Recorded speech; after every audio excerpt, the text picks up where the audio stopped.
I'd like to go ahead and call this meeting to order, and as a first order of business, I'd like to welcome everyone to the 2024 annual public meeting for the Carnegie Library of Pittsburgh. And I really want to thank you all for being here. Listen, you could be outside in one of what's probably one of the nicest early May days we've had in a long time. But instead, you're in here caring about the Carnegie Library of Pittsburgh and the way that it operates and the way that it serves you and the residents of the city and the region. And we're really grateful for having you here, so thank you. My name is Patrick Dowd, and I have the honor of serving as the chair of the Board of Trustees for the Carnegie Library of Pittsburgh. And we again are grateful for your presence and your input here tonight. Before we start with the presentations, I'd just like to take a quick moment to introduce some of the folks that are here with me at the table. I'll start on the far end. LaShonda Thomas is the vice chair of the Board of Trustees for the Carnegie Library of Pittsburgh. She's a member of the Finance Committee, a long-serving member, and a life trustee, I'd like to point out. And also, she'll be presenting the Finance Committee work for us. Molly Breen, also a member of the Board of Trustees, is a co-chair of the Development Committee and will be presenting that information. Many of you probably already know Andrew Medler, who's the president and director of the Carnegie Library of Pittsburgh, and he's going to be talking with us this evening about the strategic plan. Gia Titone, along with the library team, helped organize the board's participation in this event. She's the chair of the committee. Sorry, I forgot to mention, she's a member of the board, sorry. And she's the chair of the board's External Relations Committee. Next to Gia is Joel Tarr, also a board member. Joel heads up our facilities committee and helps make sure that we have buildings that are awesome and great, where people can come and learn and have fun. He works with the team here at the library, obviously. And on the far end, my other far end, is Trish Gadsden, who also is a board member, and she's one of the co-chairs of our IDEA committee, which is our recently formed committee for inclusion, diversity, equity, and access for our library and the work that we do overall. In addition to the team that's sitting here, there are a number of board members in the audience. Can you guys wave your hands? And just want to thank them for being present tonight and helping us represent the board in this meeting. I also want to note that we have lots of friends. In fact, it's probably fair to say you are all officially or unofficially friends of the Carnegie Library of Pittsburgh, but we do have official friends here in the audience, and I want to thank them for their ongoing and long support of the Carnegie Library of Pittsburgh. This meeting, this annual public meeting that the board holds, is really an opportunity for us to share with you some of the work that's been happening. You know, Andrew, when he and the team were working on the strategic plan, did a lot of community engagement. And so it's not like this is the only time that we're connecting with the community, but this is a chance for the board, particularly to be present, to share this information. It's also a chance, as you'll see at the end of the agenda, an opportunity for dialogue back and forth. The state of the library presentation, which we're going to give you in a few minutes, includes, as I've sort of said, reports from the different board members and the committees that they work on. And I'm going to go ahead and turn it over to LaShonda Thomas, who's going to get us started on this evening's first report, which comes from the Committee on Finance, which really lays the foundation for the work that we do here at the Carnegie Library. LaShonda? Thank you, Patrick. The Finance Committee report will share information about how the library did financially in 2023, and also look ahead to the 2024 budget and beyond 2024. In 2023, the library turned around a budgeted deficit of approximately $839,000 to a surplus of $5.8 million. This is solely due to receiving $5.5 million in stimulus funding through the Employee Retention Credit Program. These one-time funds from the federal government were the result of the library keeping its employees during the pandemic. The library didn't budget for these funds in 2023 because it was uncertain as to when the library would receive those funds. In our case, this was 3 years later. This is not a normal situation, and we don't expect for this to be repeated in the future. As you can see from the top pie chart, the revenue budget is 97% public funding. And because of that, the library is considered a public charity. And also, 2/3 of our operational funding comes from a single funding agency, and that's RAD. The library relies on advocacy and relationships with our funders to ensure that our mission is one that is deemed relevant and important to the community. Our funding has been stable for 2023. The bottom pie chart shows the library's expenses by their what we call natural classifications. So what you'll see is that salaries and benefits make up a majority of the expense at 60% of our operating costs. The next largest expense is for materials. So this represents all the physical books, the audio and visual items, ebooks, databases, et cetera, and that's about 14% of the budget. The library spends over $5 million to keep our collections refreshed and current. The next largest category is occupancy. So CLP has 20 locations that it has to maintain. Occupancy expenses include basic building maintenance, also smaller scope physical improvements, utilities, and some rental charges. The other 15% of the expense budget is spent on like program supplies, debt service, professional fees, technology, and advertising. When you look at our expenses from a functional expense standpoint, it's been really consistent over the years. And this classification is important because it really shows just how much is spent on programmatic costs versus fundraising and general administrative costs. So all three of these categories are important to operating the library.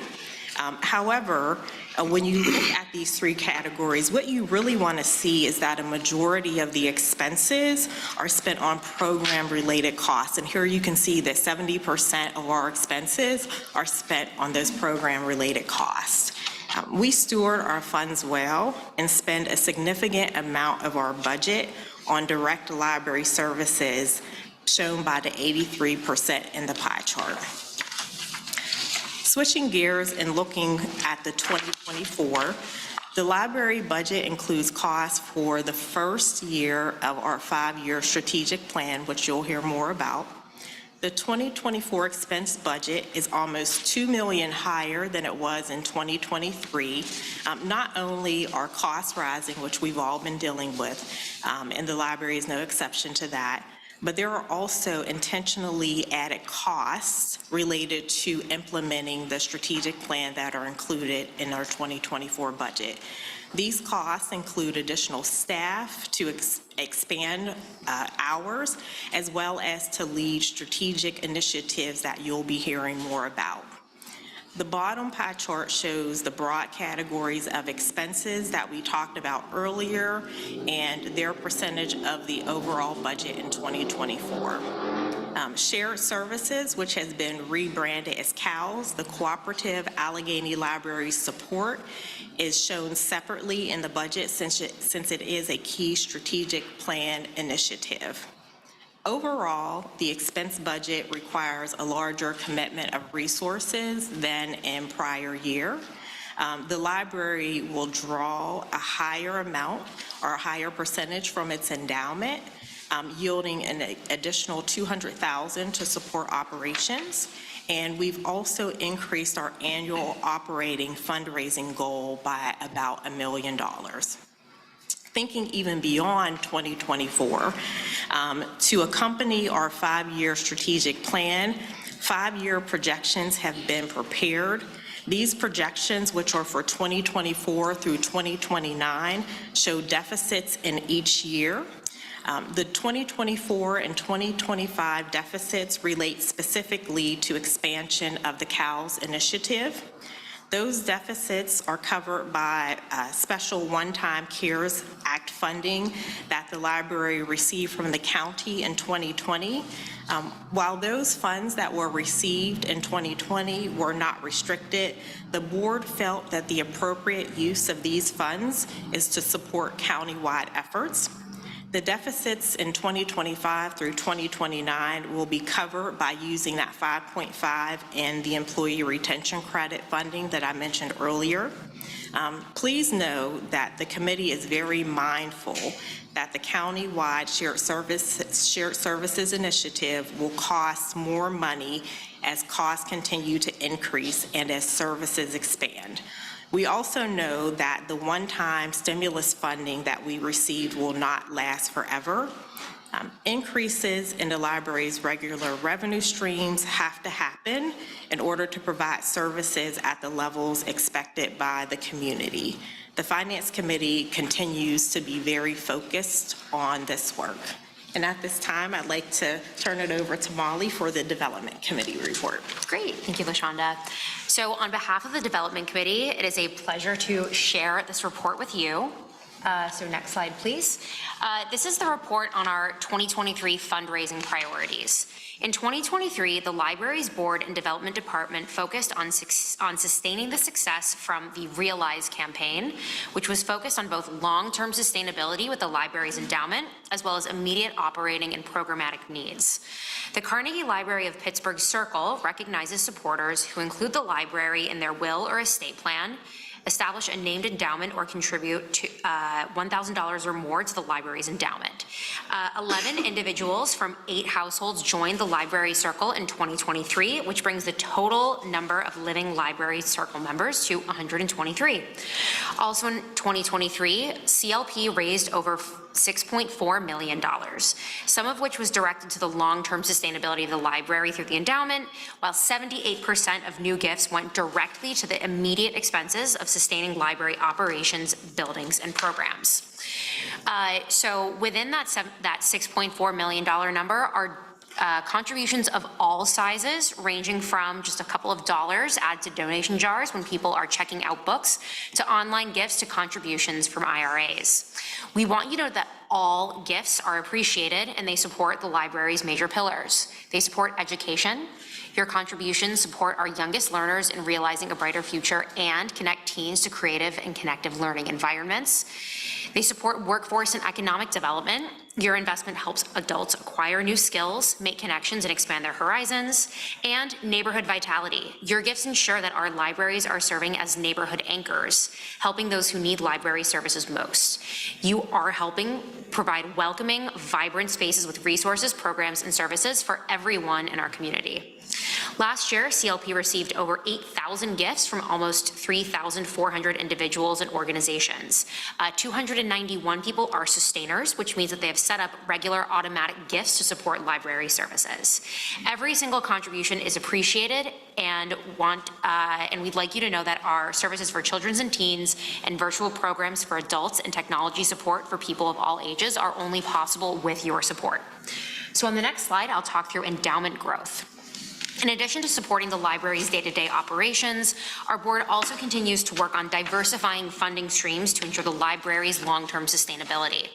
So thanks to Library Circle donors and other contributors, to the library's endowment, CLP has raised over $3 million for the endowment since 2018. At the end of 2023, the value of the library's endowment was $24 million.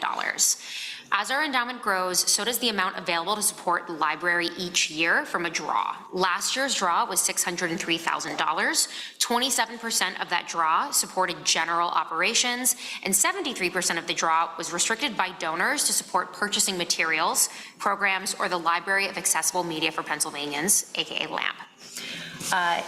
Then there's potential. So in order to grow the endowment and encourage people to create their own library legacy, the board continues to support an initiative called Potential, which matches funds for the endowment. So we invite individuals, family foundations, and other friends of the library to create their own library legacy and help secure CLP's financial future by making a matchable gift to the endowment. We are very excited to continue this initiative and are happy to share more details, or if you or someone you know may be interested in our endowment match program, an estate gift, or any other kind of fundraising initiative. So please talk to me or anyone on the board or staff members in the room today about this. And now for our 2024 fundraising goals. The library's fundraising efforts this year will focus on the pillars of the library's strategic plan, which are community connections, responsive services, regional cooperation, and organizational excellence. The Development Department will raise at least $2.7 million for the library's operational expenses and strategic plan initiatives, which include new events and ways to connect with more of our prospective donor community. CLP is also going to invest more development staff resources to support the fundraising needs of the Allegheny County Library Association's members' libraries, which we support through cooperation. Fundraising efforts in 2024 will continue to prioritize relationships with the community that will sustain CLP for generations to come, but also growing our donor base, strengthening our corporate fundraising strategy, and seeking ambitious, strategically aligned grant funding. So thank you again for your support, encouragement, and advocacy for CLP. And now I will hand this over to Joel for facilities. Great. Thank you, Molly. So as is kind of the norm, the 2023 was a busy year for the library for the facilities improvements, and I'll be sharing some of those with you today. The first project to look at is the main library front entrance that many of you probably came in through tonight. And this was a $2.15 million project which provided some much needed enhancements. The grand exterior steps and buttress walls were reconstructed, and this entailed carefully dismantling the historic granite stairs and the sandstone panel veneers. And this was so the original foundations could be demolished, but in fact they were kind of demolishing themselves once everything was uncovered. And so they need to be rebuilt and reinforced. It was quite timely. The refurbishment and the rebronzing and repair of the grand bronze doors, along with the installation of new interior wood trim, replaced the not very user-friendly glass doors that were at the lobby entrance. And the new doors are automatically operating doors for most of the years, which affords a hands-free entry and creates an improved weather barrier. Accessibility improvements with the installation of a limited use, limited application elevator helps those with limited mobility or parents with strollers. And the new sidewalks and gently graded ramps also improve accessibility and reduce travel distances from the well-utilized bus stops on Forbes Avenue. And we're thrilled to share that just last Thursday, the MBA, the Master Builders Association of Pittsburgh, awarded the main library's front entrance project with the award for the renovations under $2 million worth of construction. So that was a Building Excellence Award, and we're very happy that the library received that. The next project to review is the East Liberty Library branch, and at a cost of $1.97 million, a vacant shelf space on the second floor was fitted out for the library's development office, which freed up some needed space here at Main. And the library's Office of Programmatic Services, otherwise called OPS, which is also housed on the second floor, was expanded by 2,000 square feet as part of this renovation. And that afforded more working space for storing and assembling the materials that the library uses for its outreach programs. And lastly, the first floor customer service desk was replaced with a more suitable, less spacious desk, and this downsized unit afforded patrons easier access while freeing up valuable space on the first floor for public service. Some maintenance projects were undertaken as well in 2023. The Homewood front entrance is the first one to look at. And over the past few years, the historic stone front entrance pieces were starting to slip and sag.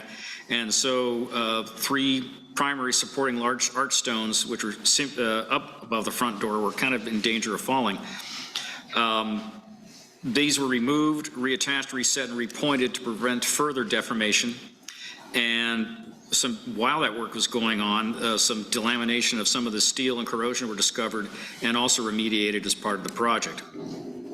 Additionally, the entry facade was professionally cleaned, while the buttress support walls, along with the main granite stairs, were repointed, recaulked, and cleaned.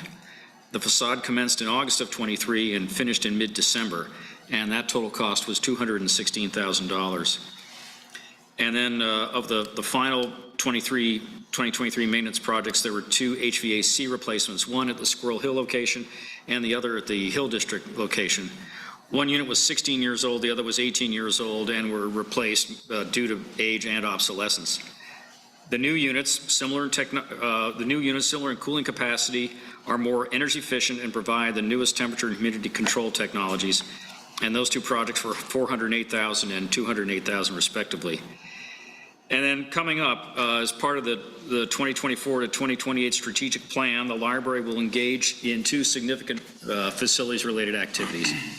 One is an assessment of all of the facilities in the CLP system to determine necessary future capital maintenance and improvements and how to fund them. The second is a comprehensive plan to revitalize the main library so that it is engaging and ready to meet patron needs for the future. And with that, Tricia Gadsden, turn it over to you. Okay, thank you. So good evening, everyone. I serve as the co-chair of the Inclusion, Diversity, Equity, and Accessibility Committee. And on behalf of my colleague, Kenyoki Crowell, I'm pleased to share with you some of the details of the work that our committee has completed. The IDEA Committee of the Board is actually the newest standing committee for the Carnegie Library's board. It was established in July of 2021, originally as the Equity Committee, to further the work of the Board of Trustees in relation to diversity, equity, and inclusion. In 2023, the Carnegie Library of Pittsburgh welcomed its first Director of Inclusion, Diversity, Equity, and Accessibility, Dr. Deborah Rogers. During the past year, the IDEA Committee regularly communicated with Deborah on operational IDEA initiatives. So specifically, we were communicating with her on the initiatives that were occurring internally within the Carnegie Library with the staff team. And these activities included such initiatives as supporting the growth of affinity groups, increasing the hiring and retention of diverse staff, and increasing the integration of IDEA resources into the onboarding process for new staff. Simultaneously, the IDEA Committee of the Board of Trustees began reviewing institutional documents from a governance lens to increase capacity and accountability for our work related to inclusion, diversity, equity, and accessibility. So the focus of our committee has been to develop and implement governance accountability measures and evaluation measures that are in alignment with the strategic plan. And so some of those specific initiatives and steps that we've taken to further this work included reviewing the internal organizational assessment completed by staff in consultation with Vibrant Pittsburgh, and this occurred in the summer of 2023. In addition, members of this committee engaged Vibrant Pittsburgh for recommendations on how members of the board can move forward on a governance level with including and implementing IDEA tenets into our work. We also began with recommendations in the fall and winter from Vibrant Pittsburgh on how to move forward our committee journey.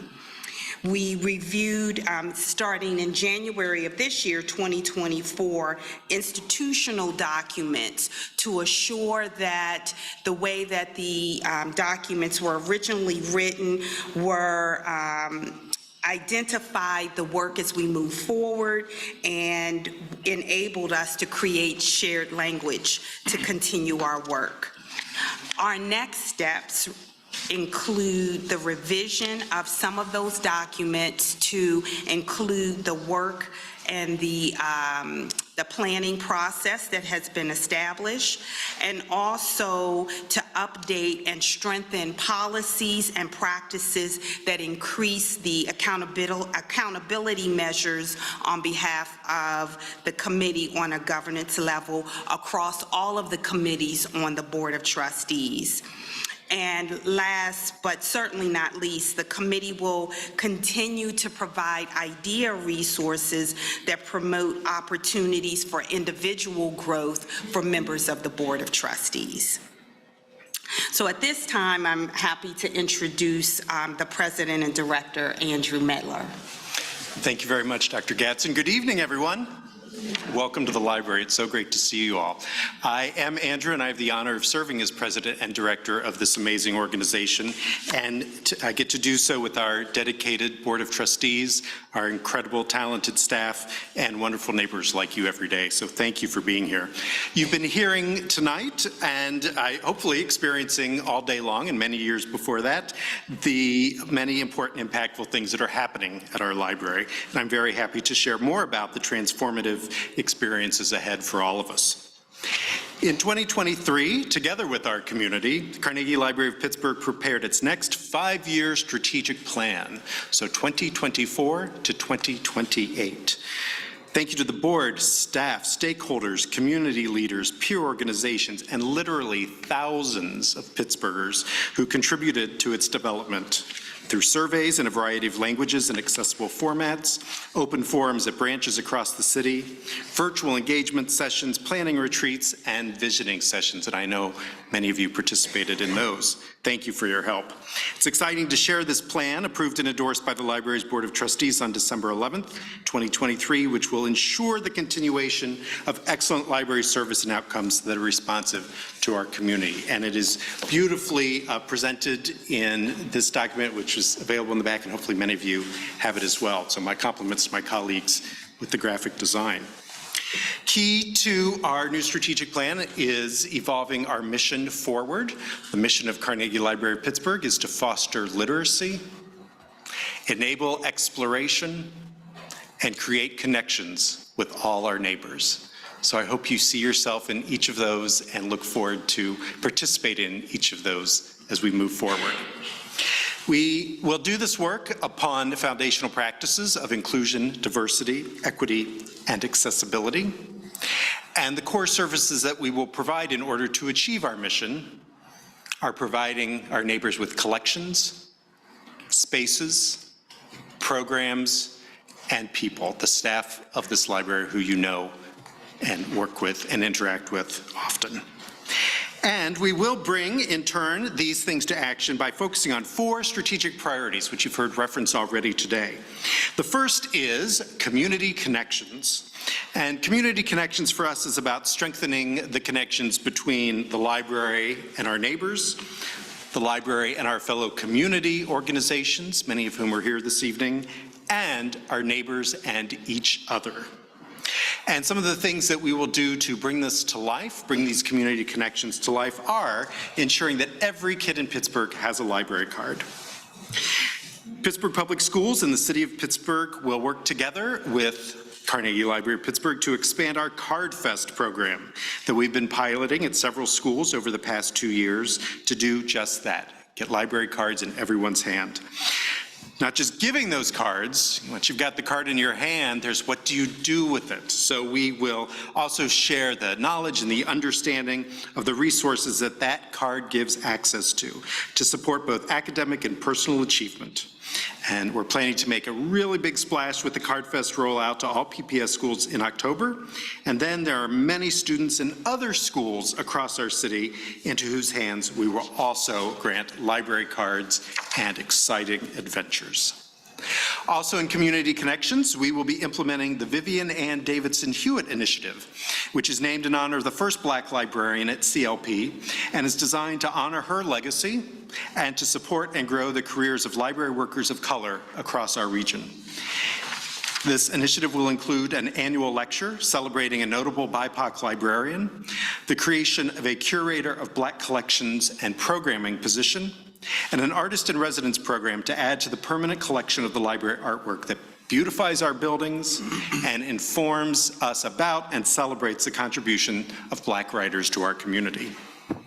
And I'm very pleased to announce that our inaugural Hewitt Lecture will be presented on Tuesday, April 9th at 5 o'clock by the Librarian of Congress, Dr. Carla Hayden. She will be streaming in live from her office at the Library of Congress here to the main library, where we invite you and high school students and college students and graduate students and library workers and future library workers here to engage together with each other and with the nation's head librarian. Thanks to the University of Pittsburgh and their School of Computing and Information for partnering with us on that work. Our next strategic priority is responsive services, and this is about leading our community, providing books, information, early literacy, and lifelong learning, both physically and virtually, so that our neighbors can rely on access to the library's services for meeting these needs. And one major way we will do that begins a week from tonight, and that is hours expansion. While CLP was able to expand hours at several of our locations last year, I'm delighted to share that as of Monday, March 11th, 2024, most locations will be open from until 8 p.m. at least 3 nights a week, and in many cases 4 nights a week. This is something that we heard a lot about when we were doing our community conversations over this past year, and we are incredibly grateful to the Regional Asset District, RAD, for making this possible by supporting our budget for adding colleagues to our team to enable us to provide this expanded public service. Also, we will be expanding hybrid options for engaging with the library and exploring appropriate technology supported, yes, including AI strategies for engaging and responding to the needs of our community with the services we provide. Regional cooperation is our next strategic priority, and through this work we will build on our current and growing shared services to the shared services structure that we provide to public libraries, our fellow public libraries across Allegheny County, to lead a network of countywide support services that are robust, that are effective, that are in demand and impactful. And the point of doing this is so that every one of our neighbors across the county has equitable public library service. We will do this through our Cooperative Allegheny Library Support, or CALS for short, which is formerly known as Shared Services, and we will continue to develop and grow these services to cooperatively increase library capacity and efficiency in collections, digital services, facilities, staffing and professional development, human resources, fund development, and translation and ASL services. Our great friends at RAD, together with our colleagues in CLP and many of our fellow regional assets across the county, have exciting plans to expand RADPass in 2024, with more assets participating and more offers being made available. You will recall that RADPass is the online ticketing system, I'm sure you know the website, radpass.org, that was launched in 2021 that makes free or discounted passes to cultural amenities in the region available to Allegheny County library card holders ages 18 and up. The list of partners is currently at 18, with several more expected to be added this year. RAD, CLP, and several of the assets will have a pretty big announcement to share this spring about this expansion, so please be on the lookout for that. And organizational excellence is a strategic priority for CLP. None of the things that we've talked about or that we can dream together are possible without having a strong and stable infrastructure in place. We have an amazing staff that is more than 400 strong, both full and part-time colleagues, and we will invest in our future together. We will complete a system-wide facilities maintenance plan, as Joel mentioned, and Main Library comprehensive plan for ensuring this iconic building that we are in tonight is ready for the future. We will focus on the importance of strengthening cybersecurity and network measures. We will increase the diversity of our vendors, and we will increase our fundraising capacity, as you heard, growing our endowments. And why will we do all that? Because we have a vision. Our vision is a strong, inclusive community with the library at its heart that nurtures individual and collective achievement, access to knowledge, and a sense of joy and belonging. This is for all of us, so thank you for inspiring us. I'm now pleased to introduce to the podium Dr. Gia Titone, who will give the External Relations Committee report and present the moment you've been waiting for, the 2023 Outstanding Partners and Library Advocates of the Year Awards. Gia.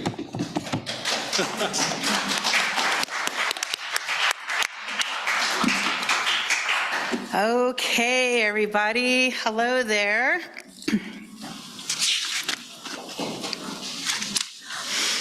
All right, get this set there. Got a lot of talking to do.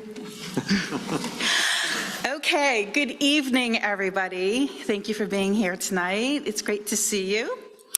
Before we get the moment we've all been waiting for, I want to share a little bit about the work of the External Relations Committee, which has the responsibility for the areas of community engagement, the Library Board of Trustees, and the library advocacy with public and our elected officials.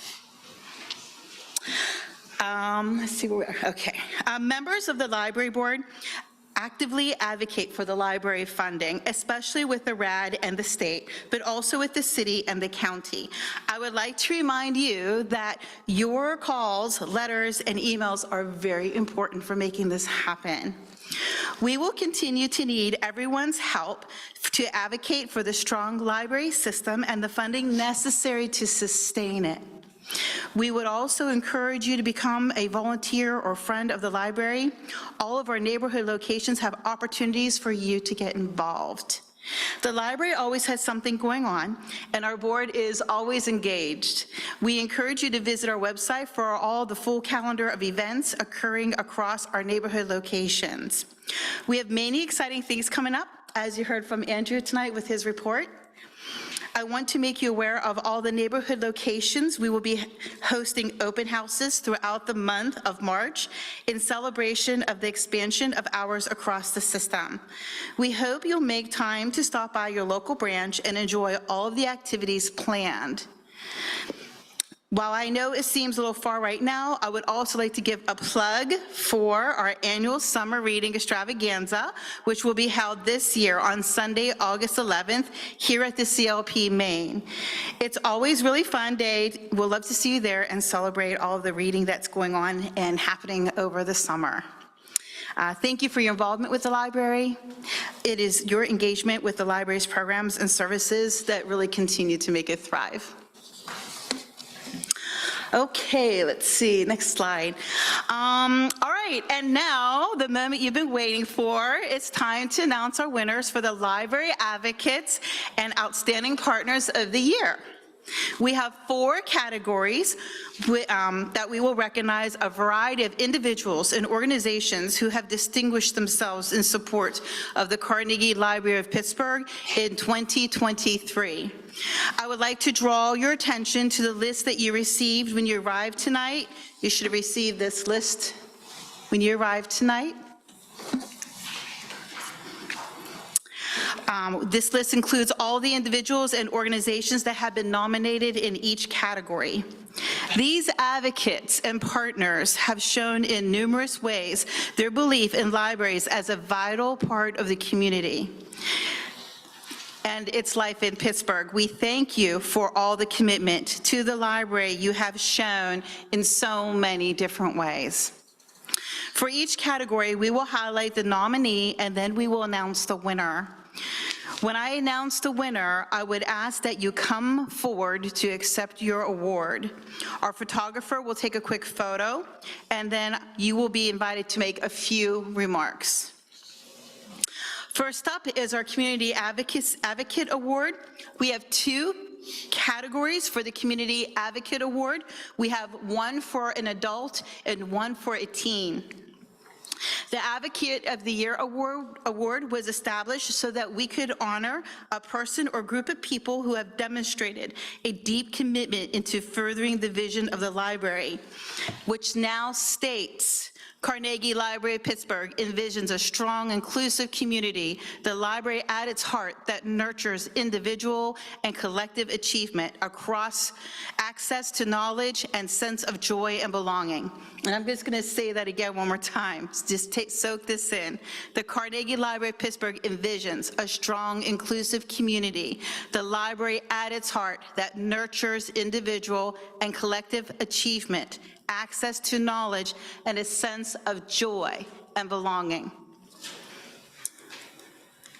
This is the 9th year for us to honor the library advocates with this award. So, without further ado, we will begin the adult category. We had 5 nominations, and I'd like to take a moment to quickly highlight the efforts of these individuals. The first nomination is Phyllis Didiano, and I'm going to apologize in advance if I mispronounce your name. With a name like Gia Titone, I get it all the time, so I feel your pain if I do it myself.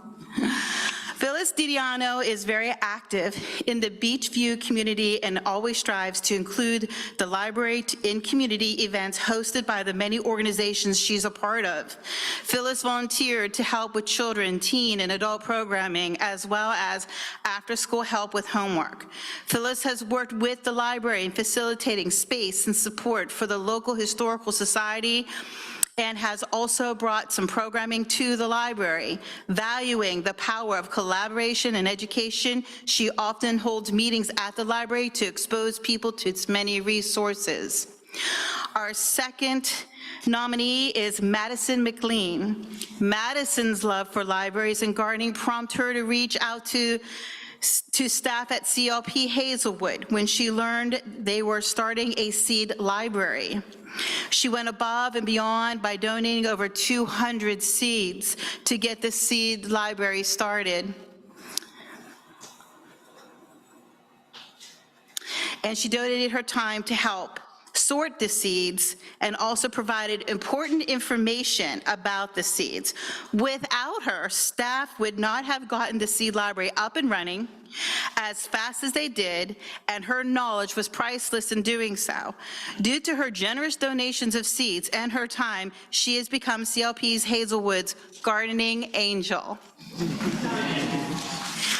Our second nominee is Jamie Motor and her cat Jeeves.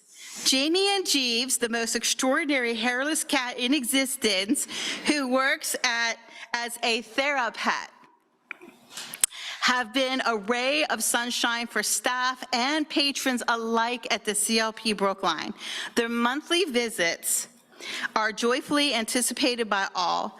Jeeves promotes conversation, questions, connections, and comfort with everyone who meets him at the libraries they visit. Jamie wants to share Jeeves with those in need of comfort and introduce his unique breed to others. He is a very charismatic cat who appeals to children and adults alike. Jeeves and Jamie are by far the most anticipated volunteers at the Brookline Boulevard, and their poster announcing his schedule is one of the most photographed items in the building.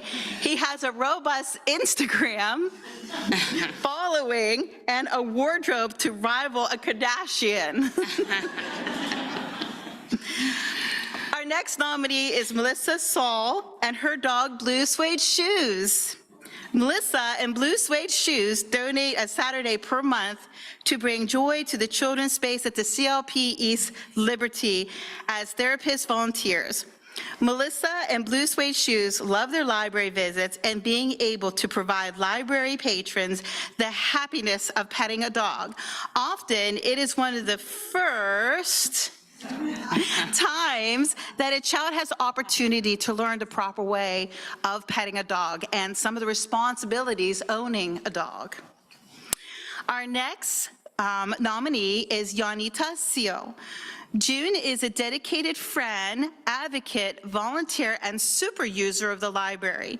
She cares deeply about library staff, our collection, and our community. She also spreads the library word wherever she goes. She was part of the original cohort of CLP Neighborhood Ambassadors and has continued to fulfill that role in building relationships between the CLP and community. She is so passionate about the library that she spoke at a previous annual public meeting and at a RAD budget public hearing. And the winner of the adult category for the 2023 Community Advocate of the Year Award is, drum roll, Jamie Motor and her cat Jeeves, nominated by the CLP Brookline. Congratulations, Jamie and Jeeves. Please come up to the podium to accept your award, and say a few words if you like.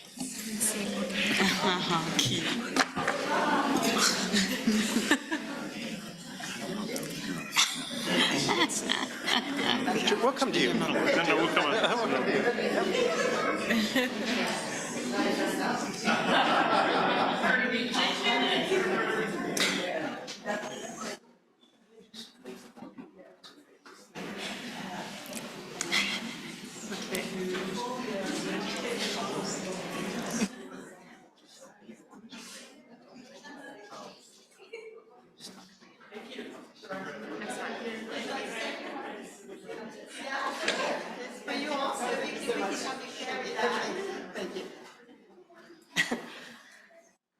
Thank you so much for recognizing us. I always say I'm just the chauffeur. Jeeves does all the work.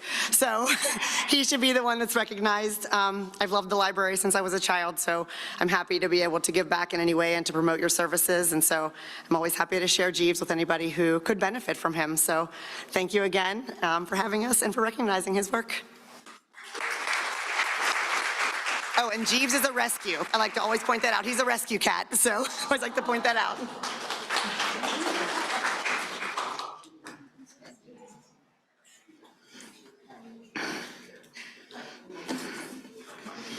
Okay, now for the Teen Advocate Award for a teen or tween or teens who demonstrate a deep commitment to furthering the vision of the Carnegie Library of Pittsburgh.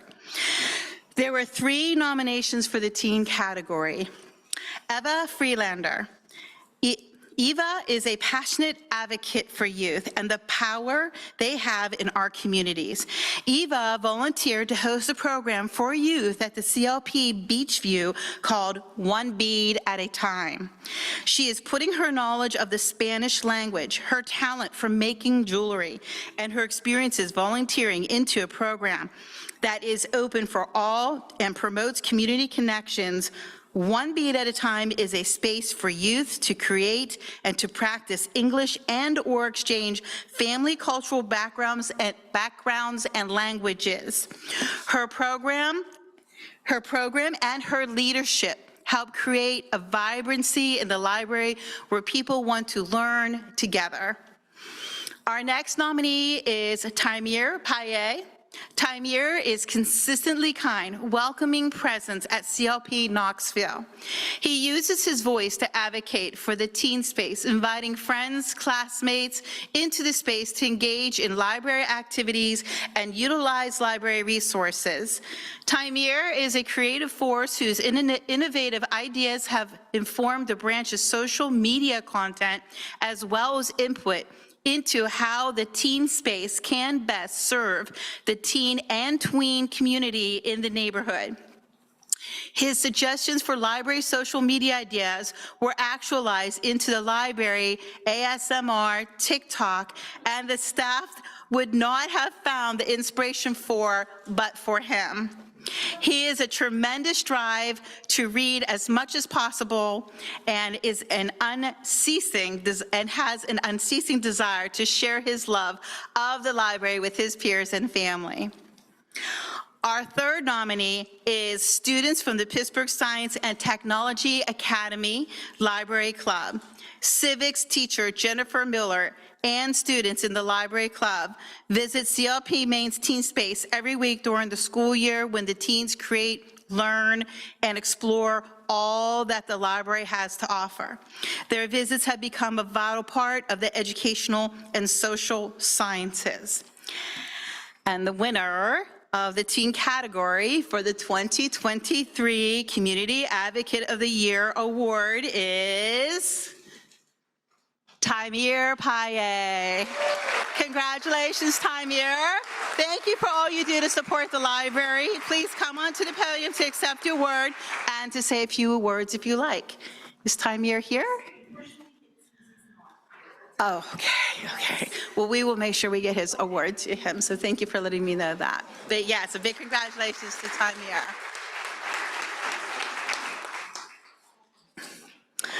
Okay, so next up is Outstanding Community Partner Award. So we can go to our next slide.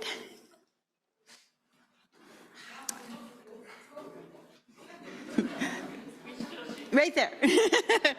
Okay.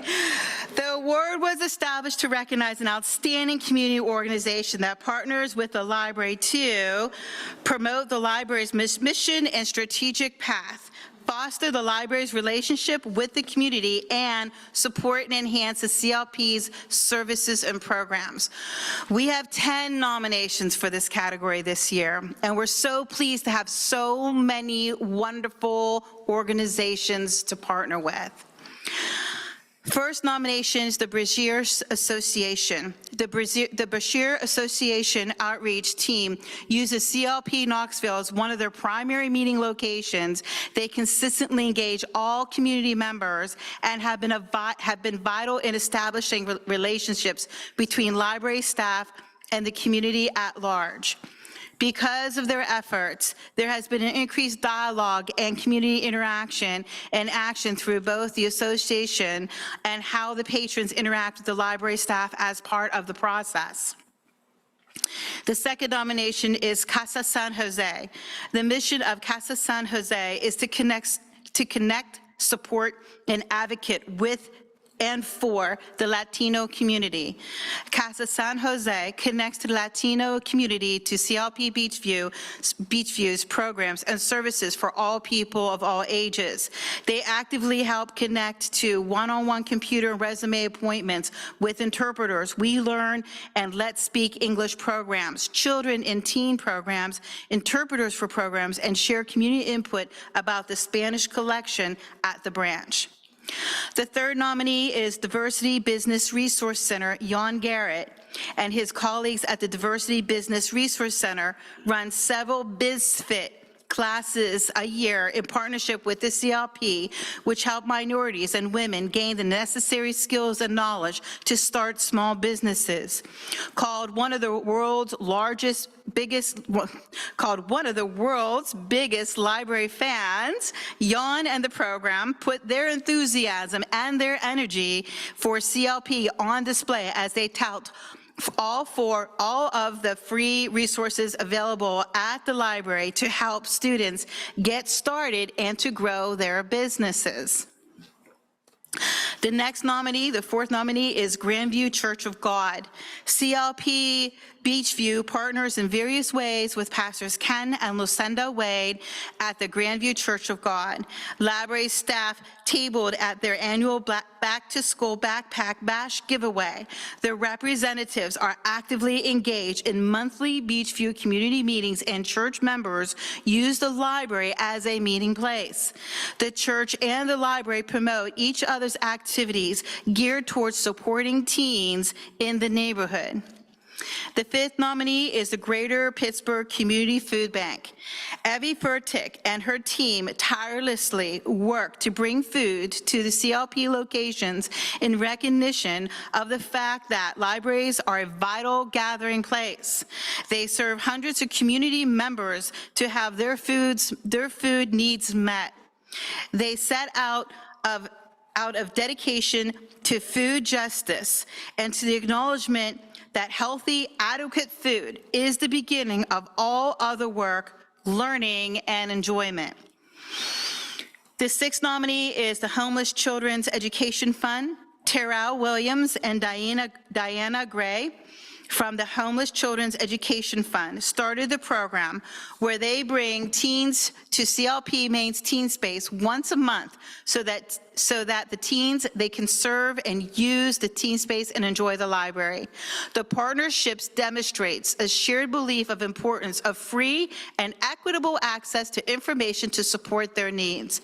They are true ambassadors in the community, and they help further CLP's mission and impact with neighborhood teens. The seventh nominee is Incubator Productions. Incubator Productions is a place where aspiring comics can hone their skills to get support they need to be successful in the comic world. Isaac Fisher at Incubator Productions hosted numerous comic workshops for children, teens, and adults at many of our CLP locations. He also hosted a 3-day labs intensive at the CLP Hill District where teens created a comic pitch package, taking on roles as editor, illustrator, and writer. Pittsburgh, the eighth nominee is Pittsburgh Community Services Incorporated, PCSI. PCSI, especially staff members Ken Sines and Kurt Menedy partnered with the CLP to offer record reviews. I'm sorry, I lost my spot there. Partnered with the CLP to offer record reviews, expungent clinics, and job fairs in several CLP locations across the city for individuals who are involved in the justice system. Each event hosted at a library's branch and has helped dozens and sometimes hundreds of Pittsburghers to access services and resources offered both by PCSI and CLP to move toward prosperity. They have been active advocates for CLP and embrace opportunities to highlight library services by linking their work to that of the CLP through related book giveaways, external promotion, attendance at extravaganza, and speaking to the importance of the library at the RAD annual budget hearing. The 9th nominee is Pittsburgh Conroy Education Center community-based training program. This dedicated group of volunteers does an amazing job of pulling books and other materials that patrons request from the library's send list in a timely manner. They also collect materials throughout the library that need to be put back on shelves and box up donations of used books. These volunteers are learning work skills that help prepare students and their employment goals upon graduation. Their efforts on behalf of the CLP are helping to promote literacy and learning throughout the community. Our 10th and final nominee is Southside Kids. Claire Pro and Southside Kids have been huge supporters of the CLP Southside. They advertise and support all events happening at the branch via social media, newsletters, and messaging, which has helped to significantly increase attendance at the regular library events like Story Time, Kids Club, and Play Date at the library. The Southside Kids saw a need for a community group that focused on children and families of the Southside. They increased communication between local organizations and neighbors and helped facilitate cross-programming between CLP Southside and Ormsby Recreational Center. Okay, and the winner of the 2023 Outstanding Community Partner Award goes to Pittsburgh Community Services Incorporated. Congratulations. I would like to invite Pamela Wilson, Ken Sines, and Kurt Mandini from PCSI to come up to the podium.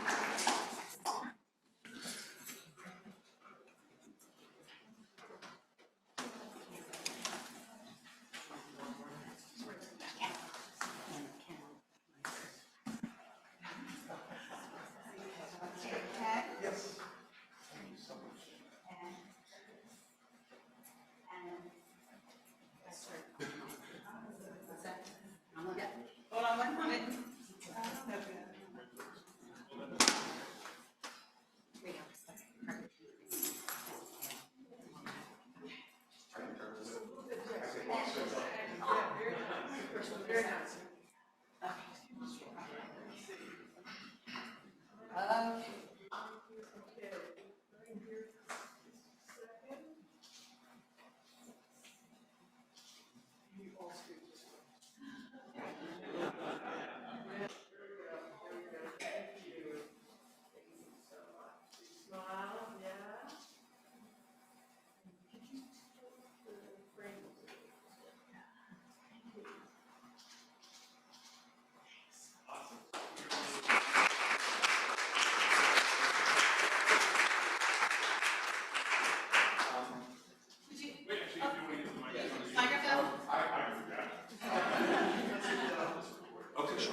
So if you know me, the fact that I'll be brief is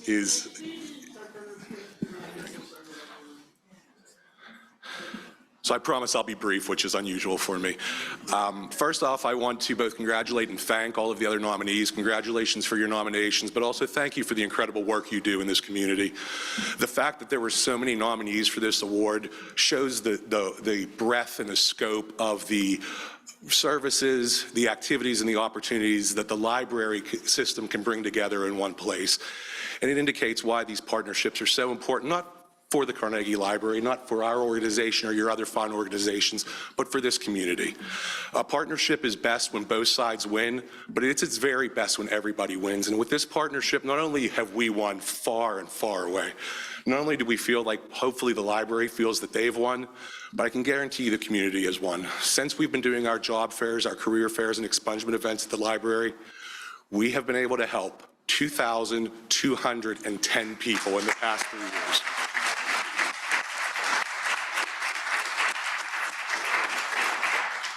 On behalf of our team, thank you so much for the opportunity to do this work.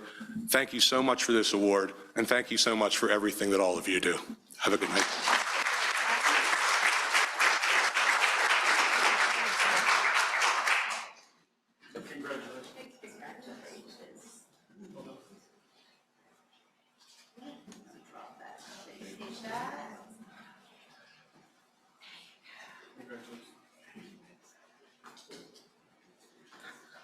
Okay. Let's see, where was I?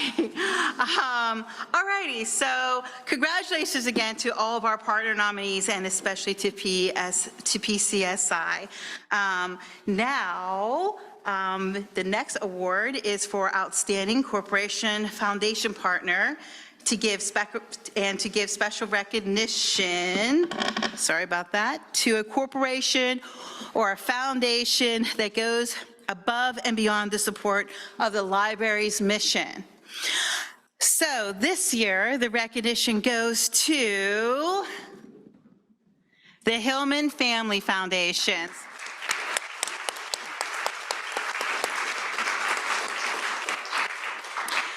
Throughout Pittsburgh, the name Hillman is synonymous with excellence in education, medicine, civic engagement, and culture.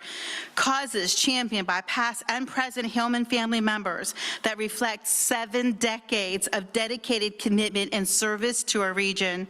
The Hillman Family Foundation encompasses 18 separate foundations, and with this nomination, we recognize and celebrate their generous philanthropic support of Carnegie Library of Pittsburgh over the past 25 years. With gifts totaling over $1.4 million, contributions from the Hillman Foundation, the Henry L. Hillman Foundation, and the Juliet Leah Foundation, and the Juliet Lee Hillman Simons Foundation have allowed the CLP to realize its mission of fostering literacy, enabling exploration, and creating connections with all of our neighbors. They have supported major initiatives such as renovations of the CLP, East Liberty, allowing the library to become a community anchor for children, teens, and adults. By investing in the transformation of CLP downtown, they help to create a welcoming space that offers opportunities for everyone to access books, technologies, and connections to supportive community resources. Most recently, their generation has made it possible to implement a significant expansion of county-wide library services, supporting a project to enhance the website infrastructure for all county libraries. Finally, they have a long history of providing consistent annual support to ensure the CLP's programs, services, and resources are available to help the needs of all. Hillman Family Foundations is one of our community's strongest civic and philanthropic leaders, bringing an innovative focus to strengthening and supporting so many of Pittsburgh's educational, scientific, and cultural institutions. The Carnegie Library of Pittsburgh is proud to have them as a partner in our vision for a strong, inclusive community with the library at its heart that nurtures individual and collective achievement, access to knowledge, and a sense of joy and belonging. Representatives from the Hillman Family Foundations are unable to be with us tonight, but please know how thankful we are for their wonderful support of the Carnegie Library of Pittsburgh over the years. So let's give them a round of applause.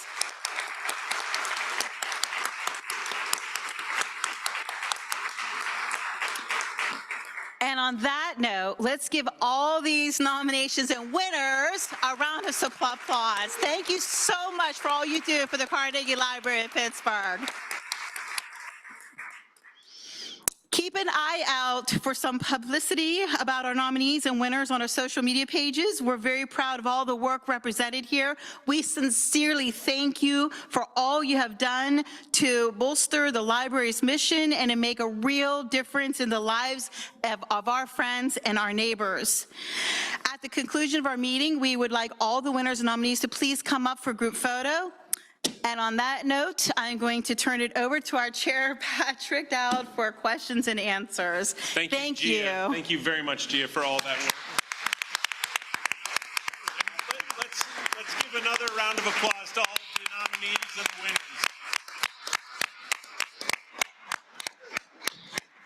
You know, in the words of our vision statement and our mission statement, you hear literacy and learning, but you hear also community and connections and the sense of belonging and really of collective work. And that's really what we were celebrating here tonight, is the work that folks have been doing with the library, through the library, around the library, but ultimately serving our community together. And we are so grateful for all the work that folks have done with the Carnegie Library of Pittsburgh over the last year in particular.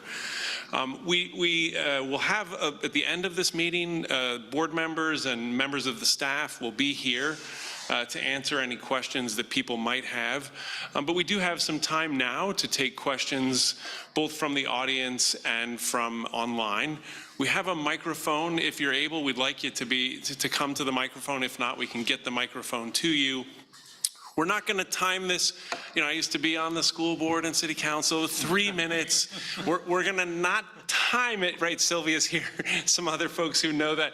We'd like you to try to stick to 3 minutes, but we're not going to have a buzzer and say time. So if you could, well, maybe we will if it goes on, but if you could keep it to the 3 minutes or thereabout, that would be great. And I see we have a question. Can you get to the microphone, or would you like? No. And the reason, just so folks are aware, the reason the microphone is important is because we will be putting this online, and so it'll make it possible for people to better hear what folks are saying, and we want to make sure we capture it. So thank you.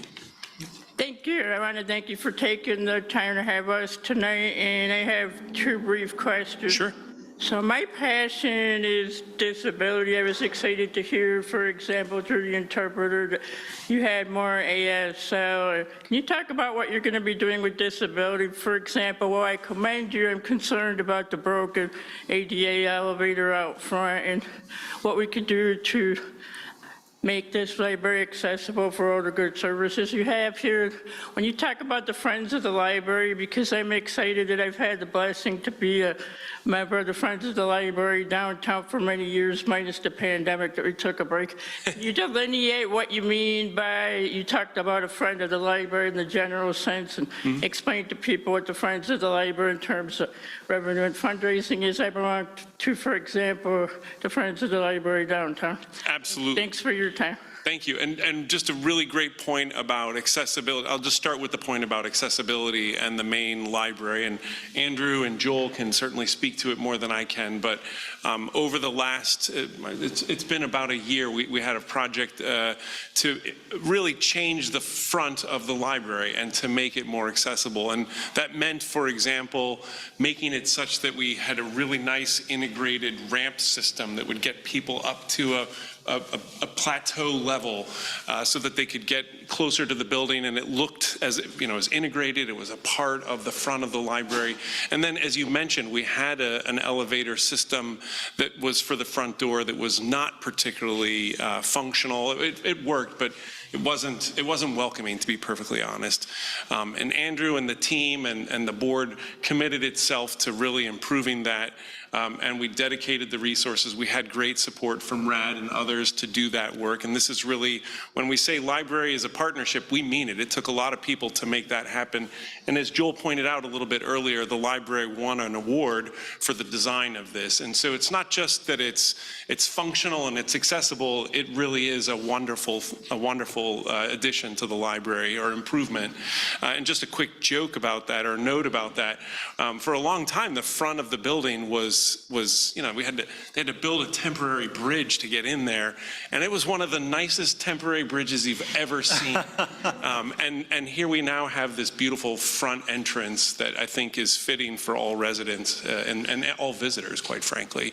And then I might ask Carlin Voss just to say a little bit officially about the Friends, but obviously we consider everyone a friend of the Carnegie Library of Pittsburgh, but there are official friends of the library who do work on behalf of the library, and they're big supporters, and they raise funds and they raise friends for the library. But Carlin, do you want to just talk briefly about the structure? Absolutely.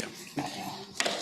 And Carlin heads up our work as it relates to external relations. Sure. So just this past year in 2023, Carnegie Library of Pittsburgh and the Friends of Carnegie Library of Pittsburgh, which is actually a separate 501c3 organization that exists as a supporting organization to Carnegie Library of Pittsburgh, entered into what we call a Memorandum of Understanding, an MOU, to put some parameters around the structure of the Friends and how they can support Carnegie Library of Pittsburgh. So we were very, very pleased that all of the Friends groups came together. They are loosely associated as what's called the Friends Council. And those friends who support a specific neighborhood branch, and there are many of them, there aren't quite 19, but our hope is that we can get back to that point where there are 19 or 20 separate Friends groups that are united to help support their neighborhood location. All of those different neighborhood libraries who do have an active Friends group, they get together, they talk about ways to raise some money to support their particular branch, and anyway, collectively, they are unified in helping to support their local neighborhood organization as well as Carnegie Library of Pittsburgh overall. Thank you. Thank you. And of course, you know, this is a team sport, so there are lots of people up here to give good ideas. I want to pass it over to Trish Gadsden to say a little bit more about some of the other work we're doing as it relates to accessibility. Yeah, so the IDEA Committee includes inclusion, diversity, equity, and accessibility. And as I stated at the beginning of the report, Deborah Rogers was hired as the director of IDEA for services internal to the library. And most recently, she conducted a search for an IDEA coordinator that would report directly to her to assess accessibility in each of the branches to assure that all of the branches have equity and access to its services and all of the functions of the library. Thank you, Tricia. Other questions?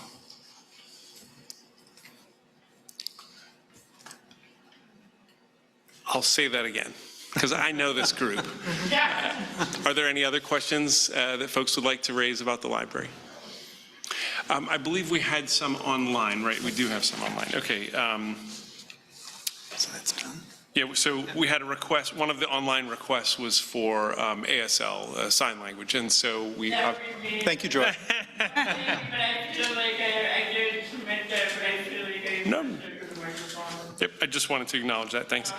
And then we had another comment from Lynn Glorio, who writes, "My husband would love to be allowed to volunteer at the Allegheny Library to reshelve books and otherwise help librarians with ongoing tasks. He used to enjoy doing this, and he misses the close contact with the books and the friendly librarians.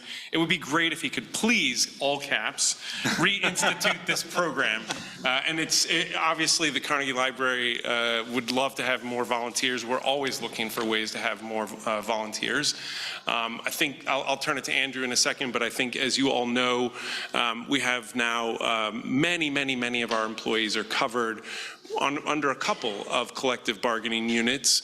And obviously, that means that we have to think carefully about how we're going to make sure that we bring volunteers in and stay true and faithful to the collective bargaining agreement that we've signed with our employees, and the team's working on that. But I'll let Andrew say a few words about that. Yeah, thank you. And absolutely in that context, as appropriate, as Patrick mentioned, I'm happy to say that one of our community connections goals in the new strategic plan is specifically around this area because we know it's so important. Absolutely. And that is that we will develop and implement refreshed volunteer and intern philosophies and strategies and opportunities. So thanks for that question that was suggested, because we are right on track with that.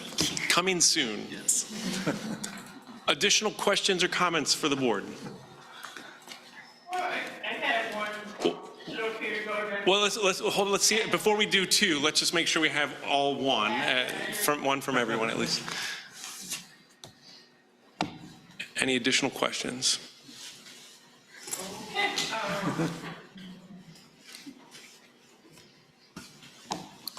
So again, thanks for taking the time to be here.